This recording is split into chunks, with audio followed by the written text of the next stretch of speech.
Hello, welcome back. So today's topic is about the three domain system. So three domain system is a biological classification introduced by Carl Weiss in 1977. Okay. So in 1977 it is introduced by Carl Weiss, and that divides the cellular life forms into one is archaea, one is bacteria, and one is eukaryote. Okay, so in particular it emphasizes the separation of prokaryotes into two groups. First one is the eubacteria, that is the which is the Dnaofbioscience, and the Archaebacteria, that is the ancient bacteria. Then the Carl Woos argued that on the basis of difference in 16 A's rRNA, okay, these two groups and the eukaryotes each arose separately from an ancestor. And to reflect these primary lines of descent, he treated each as a domain. So this one is one domain, archaea is another domain, and eukaryote is third domain. Okay. So Woos initially used the term kingdom to refer the three primary phylogenetic groupings, that is bacteria, archaea, and eukaryote. Now it referred as domain. So the other popular biological classification systems include the two-empire system, also referred as the superdomain system, and the six kingdom system. So today we are going to discuss about the Archaebacteria. Okay. So the Archaebacteria is a kind of bacteria which can live in very harsh environment. What is meant by harsh environment? It could be uh, low oxygen conditions or no oxygen condition. They do not require oxygen, and they can sustain in very hot condition. Okay, and extreme salty environment in deep sea hydrothermal vents, and they are unicellular prokaryotes.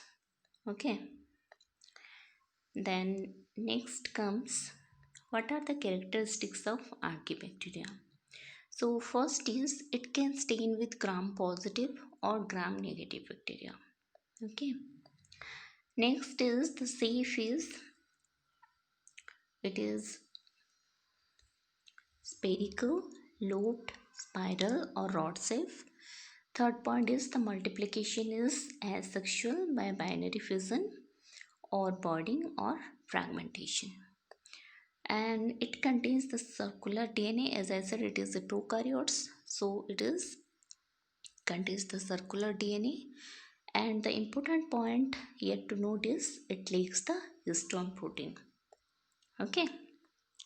Then fifth point is the GC content varies from 21 to 68%. The TC arm of tRNA contains pseudouridine, 1-methyl pseudouridine is present, and it is sensitive to anisomycin and insensitive to kanamycin and chlorphenol. Okay. Then the elongation factor 2, it reacts with the diphtheria toxin. It obtains energy from sulfur and ammonia. The methanogens live in deep mud without oxygen. The example of Archaebacteria methanogen, which live in deep mud without the oxygen. Then about the halophiles, they can utilize light energy for the direct synthesis of ATP. Then it is responsible for producing methane in biogas fermenter. The cell wall made up of principally pseudomurine, and it lacks D amino acids. We know that one is D amino acid, one is L amino acid. And the most important property of Archaebacteria, it contains the ether linkase instead of the ester linkase. Okay. And the next point is the RNA polymerase enzyme contains 5 to 11 different subunits. Okay, so these are some of the points about the Archaebacteria. Next is, what is the meaning of methanophiles? So methanophiles is in sewage plant to help in breakdown of sewage. So these are present in the sewage plant to help in the breakdown of sewage. Then about the halophiles, which contains high concentration of salt. About the thermophiles, which is extreme hot areas. And these are the examples of the Archaebacteria, and these are looks like bacteria in microscope. So the main point of difference between Archaebacteria and the other bacteria is the difference from eubacteria in respect of RNA. I already said the 16S rRNA, which is present in ribosomes and arranged differently. They are thought to be the oldest living organisms on earth. One more point is the cell wall structure. I already said it consists of the pseudomurine, and the one more point is about the ether linkage, which is mostly ester linkage, but in this case ether linkage is present. Okay, and in the TC arm of tDNA, tRNA, pseudouridine is present, and the circular DNA, it lacks the histone protein. Okay, so this is all about the Archaebacteria. So we need to remember the three domain system, that is Eubacteria, Archaebacteria and eukaryote.